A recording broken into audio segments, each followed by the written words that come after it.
At 2:13 a.m., every clock in Briar Hollow stopped at the exact same second, and by sunrise the town itself had vanished as if it had never existed, leaving behind nothing but a stretch of naked earth and a question no one has ever been able to answer. Where do 1,000 sleeping people go in the middle of the night without making a sound? Briar Hollow was the kind of place most maps barely acknowledged, a quiet Appalachian town tucked between dark pine forests and a slow, muddy river, the kind of town where porch lights stayed on all night and everyone knew which screen door creaked on which house, where the diner served the same burnt coffee for 30 years and the only thing that ever changed was the weather. And yet on October 17th at precisely 2:13 a.m., something changed so completely that by dawn there was no Briar Hollow left to remember. Truck driver Raymond Cole would later become the last confirmed outsider to see the town alive when he pulled off Highway 6 at 1:58 a.m. for coffee at May's Diner,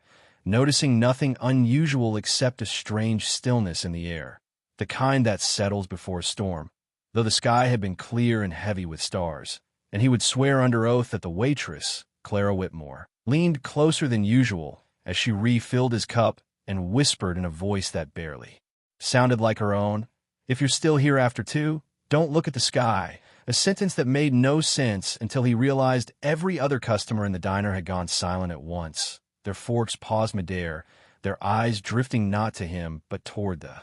ceiling as though they could hear something pressing down from above. Raymond left at 2:07 a.m., uneasy but unable to explain why, and as his truck climbed the northern ridge, he checked his rearview mirror at 2:13 a.m. exactly, just in time to see a pale blue shimmer spread across the town like frost forming in fast motion, not rising from the ground but folding downward from the sky, swallowing rooftops without fire or smoke. And then his radio exploded into static so violently he nearly drove off the road. 20 miles away, a gas station security camera captured the horizon glowing faintly at that same moment, a soft curtain of light descending over Briar Hollow before the image flickered and reset, while residents in neighboring counties reported a low, bone-deep hum vibrating through their walls, causing dogs to howl and birds to erupt from trees in confused flocks. And then, just as suddenly as it began, the hum stopped, leaving behind a silence so complete that even the wind seemed to hold its breath. By 6:40 a.m., the first state trooper responding to frantic 911 calls about a missing town drove past the wooden welcome sign of Briar Hollow and found only a flat expanse of dirt stretching nearly 3 miles wide, noting in his report that the asphalt of Main Street ended abruptly in a clean edge, as though sliced with surgical precision, while the earth beyond it bore faint rectangular impressions where houses had once stood, perfect outlines pressed into the soil like ghosts of foundations. Yet there was no rubble, no shattered glass, no pipes or wires or splintered beams, only smooth ground and an unsettling pattern of circular scorch marks spiraling outward from what used to be the town square. Federal authorities sealed off the area within hours, citing a catastrophic gas event, though no gas lines had ever run through Briar Hollow, and satellite images from 1:45 a.m. clearly showed the town intact, porch lights glowing softly, cars parked in driveways, while images taken at 6:15 a.m. revealed only a pale scar in the landscape, as if a massive eraser had wiped the town clean. What made the disappearance impossible to dismiss as a natural disaster were the clocks, because every recovered wristwatch from hikers who had been camping just outside town, every dashboard clock in cars abandoned at the perimeter, and even the antique clock mounted above May's Diner counter were later found stopped at 2:13 a.m., their internal mechanisms fused as though exposed to an electromagnetic pulse. Yet no such pulse had been detected anywhere else in the region. In the weeks that followed, investigators interviewed anyone remotely connected to Briar Hollow and uncovered stories that had seemed trivial before but now carried disturbing weight, like reports of residents hearing faint whispers at night carried on the wind from the forest, or the unexplained livestock deaths where animals were found arranged in strange geometric patterns, or the children who claimed they sometimes saw cracks in the sky after dark, thin glowing lines spreading silently overhead before fading at dawn. One particularly chilling account came from 12-year-old Marcus Hale, who had been spending the night with cousins in a neighboring town and awoke screaming at exactly 2:13 a.m.,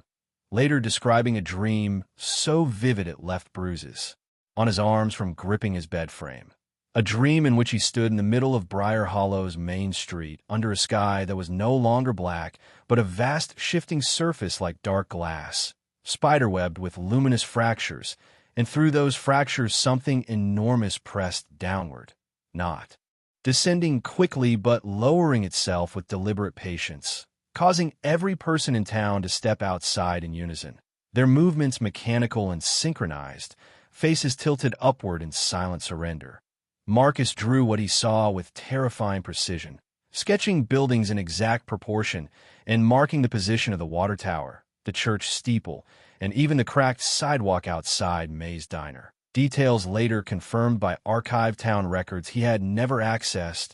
and at the center of his drawing he placed a shape he could not fully explain, a massive outline, like an inverted mountain hovering just above the rooftops, radiating thin strands of light that touched each house one by one before everything dissolved into white. Scientists proposed theories ranging from secret military experiments to localized gravitational anomalies, while conspiracy groups insisted Briar Hollow had been harvested by something not of this world, yet no explanation accounted for the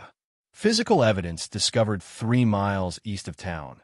The water tower, lying on its side in a harvested cornfield, its steel surface scorched black and etched with symbols carved deep into the metal. Symbols resembling no known language, but arranged in repeating sequences that mathematicians later described as structured rather than random, almost like coordinates. Attempts to excavate the empty ground where Briar Hollow once stood yielded nothing beneath the topsoil except compacted earth, extending several feet down, as though the land itself had been compressed, and drilling deeper revealed a strange anomaly. A hollow cavity precisely the size and shape of the missing town, buried nearly 50 feet below, an underground void with walls smoother than any natural formation, suggesting that whatever had happened above ground had also left an imprint below. Then came the radio transmissions, faint signals picked up every year on October 17th at exactly 2:13 a.m.,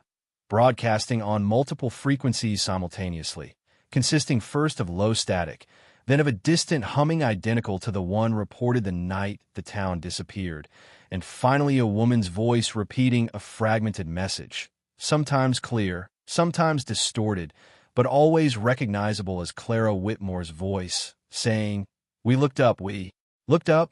we looked up," followed by an abrupt cut to silence. Audio analysts confirmed the voice matched recordings from the diner's old jukebox microphone used during local events, and yet the signal's origin could never be traced to a terrestrial source, appearing instead to echo from above rather than across the ground. Over time, drivers passing the empty stretch of Highway 6 began reporting visual anomalies near the site, distant flickering lights forming the outline of houses at night, shadows moving where no structure stood, and on rare occasions, entire silhouettes of buildings visible against the stars for a split second before fading, as if Briar Hollow were briefly overlapping with its former location. The most disturbing encounter occurred 8 years after the disappearance, when a freelance journalist named Elena Ward camped at the perimeter to document the anniversary phenomenon, setting up cameras pointed toward the empty field. And at 2:12 a.m., she began narrating into her recorder about the stillness in the air, when suddenly every insect noise ceased, and her camera screens filled with thin vertical streaks of blue light descending from the sky. Not beams, but lines like cracks opening in darkness, and through one of those cracks the faint outline of rooftops appeared, suspended above the field, inverted and ghostly, before her recorder captured a collective murmur of voices layered atop one another, thousands speaking at once in a language she did not understand, and just before her equipment shut down completely, her final whispered words were, "They're not gone, they're somewhere else," after which she was found at dawn sitting motionless in the grass, eyes fixed upward, repeating softly, "Don't look," over and over again, despite military containment, data suppression, and official denial. The legend of Briar Hollow has only grown, fueled by leaked satellite anomalies showing faint heat signatures hovering miles above the Earth directly over the disappearance site every October 17th. Signatures shaped eerily like a town grid, complete with warm clusters where houses once stood, suggesting that Briar Hollow may not have been destroyed at all but displaced, relocated into a space layered just beyond our visible spectrum. Physicists studying higher dimensional models speculate about the possibility of spatial folding, of realities occupying the same coordinates without awareness of one another until some trigger causes overlap, while theologians debate whether the event represents a form of ascension or judgment. But the most chilling theory comes from a declassified memo written months after the incident stating, simply, event suggests external observation. Subject population responded to visual stimulus from upper atmosphere. Compliance appeared voluntary, implying that the residents of Briar Hollow were not forcibly taken but answered a call, stepped outside, and chose to look at something that invited them elsewhere. Today the land remains fenced and patrolled, yet locals avoid even driving near it after dark, because those who linger too long report the same sensation Raymond Cole felt in his truck that night. A subtle pressure building behind the eyes, a whispering hum vibrating through the bones, and an overwhelming, almost irresistible urge to tilt their heads upward toward the sky, as if something vast and patient is still hovering just beyond sight, waiting for someone else to notice the cracks forming in the darkness above, waiting for another town, another sleepless night, another 2:13 a.m., when the lights flicker once and the world below is reminded how easily it can be erased.